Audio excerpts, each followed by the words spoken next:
La corruption dans le secteur de l'éducation, une réalité dans la sous-région. Dans la réalité, c'est qu'effectivement, il y a beaucoup d'argent qui sont investis, qui sont injectés dans le secteur de l'éducation, mais il se trouve qu'il n'y a pas tellement de développement. Nous comptons beaucoup d'écoles sous paillotes, les programmes ne sont pas les plus parfaits, on enregistre beaucoup d'échecs, donc je pense que quelque part, certainement, la corruption y est pour quelque chose.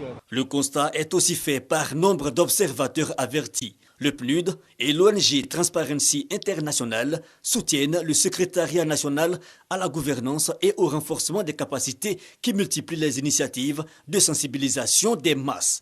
La jeunesse, une cible de choix donc à la faveur du deuxième camp régional d'intégrité pour jeunes leaders de l'Afrique de l'Ouest. Nous pensons que la question d'intégrité, à la base, dans un souci d'éducation, dans un souci pédagogique, dans un souci de sensibilisation et de vulgarisation, doivent être ancrées, doivent prendre racine dans les jeunes générations.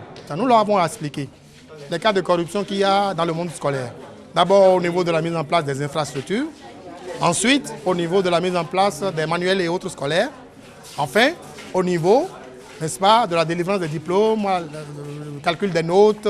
70 jeunes leaders issus de l'Afrique occidentale francophone, leurs attentes sont grandes. Apprendre les moyens de promouvoir l'intégrité et une fois rentré dans mon pays, organiser des colloques, des débats. Débuté le jeudi 12 décembre, ce deuxième camp dure 5 jours. Un plaidoyer pour un cadre institutionnel et législatif plus précis est en ligne de mire.